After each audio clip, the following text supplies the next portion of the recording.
Hey guys, welcome back. I'm Rufio Phoenix, and welcome back to another edited commentary. I keep calling them live. Anyway, edited commentary. Today I'd like to talk to you a little bit about the concept of an evaluational process in capitalism and why this was intentionally removed by the Democrats and why it's important today. See, back in the day, you used to be able to, way before I was born, you used to be able to evaluate a product based on a series of sequences so that a product could be determined for its quality and then mass produced in that quality. This led way to a lot of Republicans ushering in the constant that, well, it's not a free market. And thus, the Democrats agreed. It is not a free market. And thus, it was assumed in 1966, this is citationable by the book The Satanic Scriptures by Peter H. Gilmore in the Fascism Question. And I'd like to talk to you about this topic because the evaluational process in 1966 was repealed from the corporate political scheme of the people and our workforce and employership in the world during the 1966 era. Later on, in 1972, there was a prospect called the Lewis Powell Memo, which then later blueprinted to all the elite and corporate heads and big shots of the world in America, how to take over the government. And what we're seeing today is exactly that in the act, but it's then again also ramifiable by the people because it was written by a judicial judge called Lewis Powell. Anyway, why is that important? Have you noticed how everything today is overpriced garbage?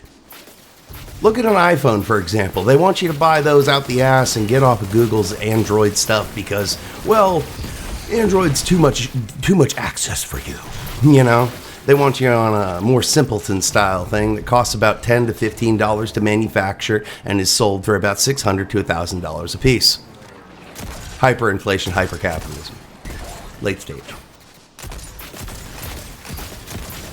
The quality of an iPhone in its repertoire of files and data code is significantly and accessibly inferior to an Android phone, and even the iPhone users hate their iPhones. I've heard complaints all the way from it dies too quickly, they are manufactured and programmed on a clock to shut down after a year or two, and then like you have to buy a whole new phone, otherwise your phone is basically going to die in a few months anyway because it's programmed to. Yeah, they want you spending that kind of money constantly, right? But the product quality is significantly inferior, yet considered and only believed to be superior, based on sleek aesthetics that an iPhone does better with. I mean, that an Android does better with. Yeah, an Android does better than an iPhone any day. So why is this important? All right, so my point I made earlier is that it seems like everything seems to be garbage when sold to us, right? What we get is going to die in a few times. After a little while, we got to then spend thousands or hundreds to thousands of dollars on new tech, all this, and constant on repeat, rinse and repeat, right? What if it wasn't like that? See, back before 1966, when the evaluational process was removed and then deemed satanic because it was considered evil because it didn't lead to a free market, it led to an authoritarian market. And we found that out and dismantled it as Democrats. But here's the thing, is that in society, our capitalist market in the United States is, of course, a free market to some extent. It is not a completely free market because if it were, anybody could just go set out a lemonade stand and charge $100 for a glass of lemonade. But that's not how that works, is it?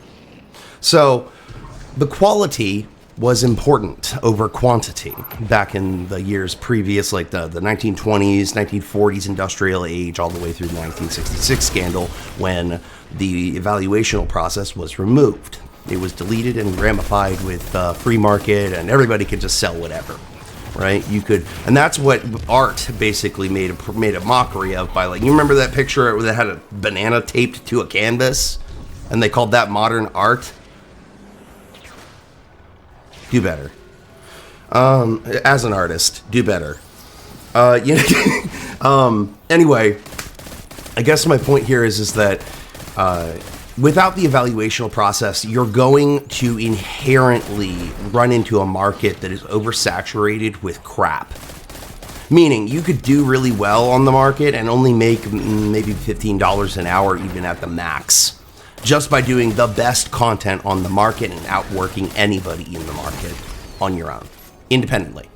They won't like that. The code won't like that. The algorithm won't like that. But that's because it's all been set up to premeditatively self-obsolete.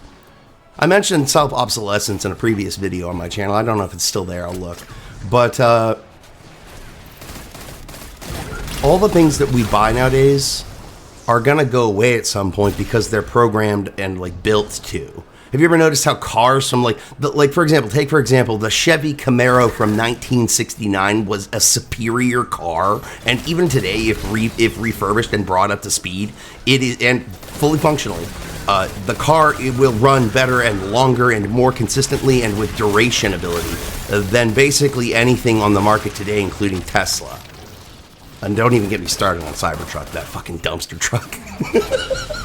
Anyway, look, my point is what's being sold to us is garbage, and they remodel it and relook it and remap it to make it look like it's quality.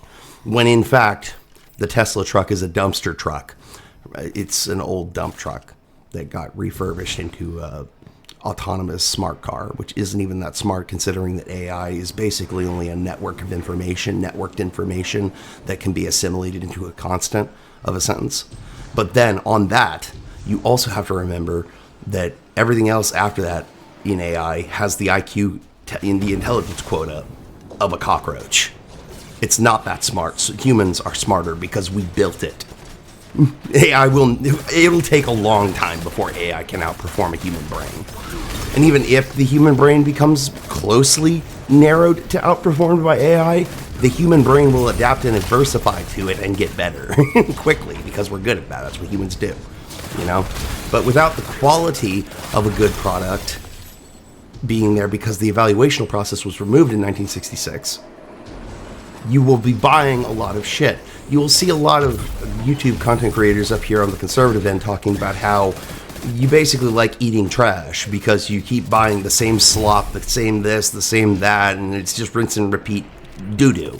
You know, like Call of Doo-Doo isn't Call of Duty anymore because Black Ops 2 is significantly better than basically everything that ever will launch post Black Ops 3.